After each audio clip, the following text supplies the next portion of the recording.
Nagustuhan mo ba yung regalo ko sa'yo na yun, H? May feeling ako na may kapalit na naman to. Simple lang naman ang request ko. I want an exclusive with Justine Lazatin. Wala kang makukuha scoop sa akin na bago kay Justine. Lalo na bago ang bahay niya. Now that's a scoop. Loko na nga ako ng sarili kong kapatid.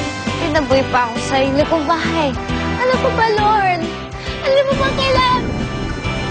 Nasaan ka ba? Ano bang pinagagawa mo? Nag-hire kasi ang bagong staff eh. Ini-interview ko na sila. Okay. Pwede ka ba tonight? Dinner tayo.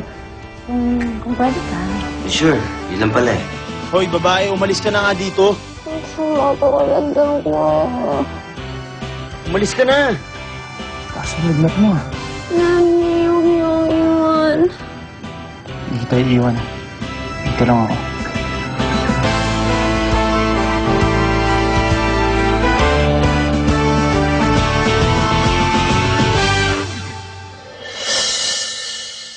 Hindi ko nga alam kung gagawin ko sa babaeng yan. Sir naman kasi, saan mo na naman kasi napulot tong babaeng to? Tingnan mo to, nagtanong ka pa. Yan yung dating may-ari ng bahay na to. Kapit to ko dito ngayon. Ayaw na umalis. Oo nga, ito nga yun, oh. Ang taas nga ng lagnat eh. Lawrence, mabuti pa, tumawag ka ng ambulansya. Sige po, sir. Jerry, pag tumawag ka ng ambulansya, matutuntun na naman tayo ng media dito. Hindi pwede yun. Tama. Lawrence, umuli ka nga dito. Sino lang sabi sa'yo tumawag ka ng ambulansya? Diyan ka lang. Sino yan? Jerry, sino yan? Baka mga media na yan, ha? Shh, may sumunod ba sa'yo kanina? Wala po. Baka yung mga aplikante ng mga magiging maid. Dito mo pinapunta? Sir Justin naman eh. Alam mo naman, liblib tong bahay mo.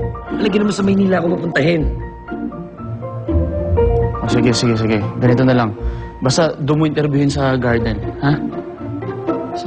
Tara. Lawrence, bantayan mo yan dito, ha? Sige po, sir.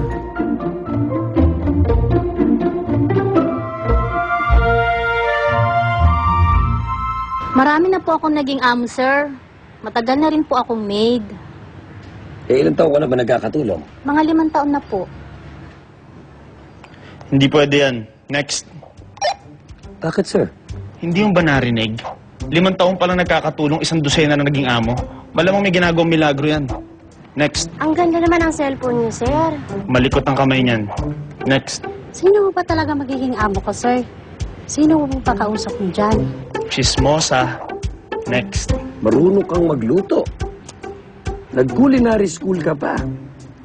Alam ko po ang trabaho ko, sir. Marunong akong lumugar kung saan ako dapat. Isa lang ang naging amo mo within 12 years? Pumunta po kasi sa American dati kong amo. Pero tanggap ko na po yun, kaya nga po naghahanap ako ng panibagong mapapagtrabahuhan. Pasok na yan. Marunong ka magluto. Pwede.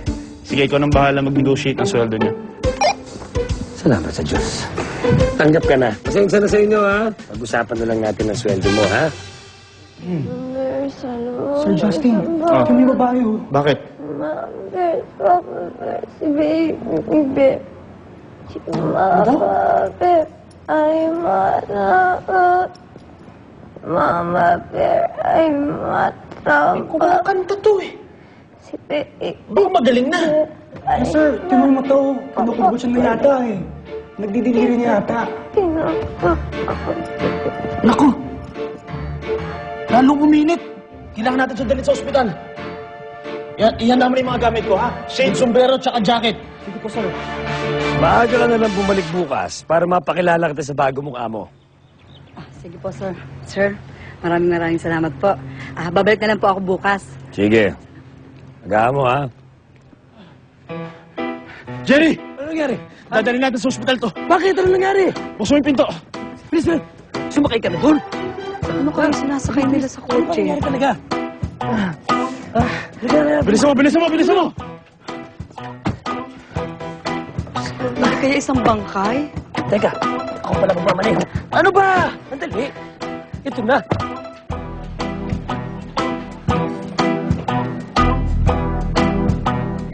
Sinasabi ko na nga pa eh. Masasamang tao mga nakatira dito eh. To you and to your new business.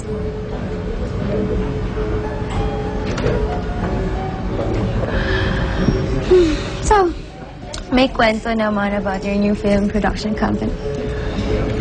Well, yun nga. Ang gusto ni Papa, expand yung network.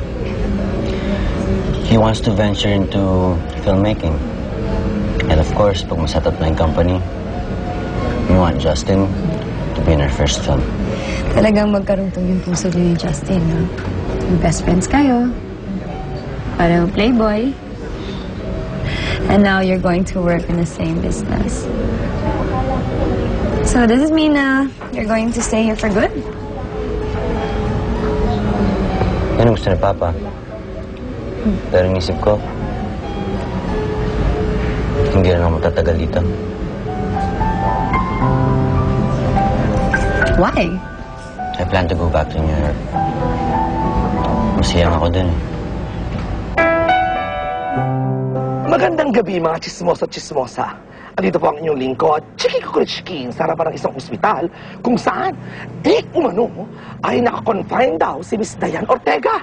Dahil, di umano, ito daw po ay nag-bleeding. Dahil, di umano, ito daw po ay buntis. Kaya naman gaya ng dati, ang inyong lingkod po ay susubukang hanapin si Miss Diane Ortega sa... Ika nga rito, ika nga. Si Justin ba yung unang makawakan mo ito? Jerry! Hello! Si Justin ba yung kasama mo? Justin? Ba't ko naman kasama si Justin dito eh? Hospital to. Naku, Josera ka! Eh si Justin lang naman sikat yung alaga sinasamahan mo, no? Masikat dyan. Shinikitan niyo ako Huwag ka maingay! Huwag ka maingay!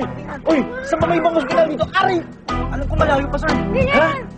Yung walang reporter ah! Hospital! Ano pa yun? Ayoko Huwag ka nga maingay! Ayoko pumunta sa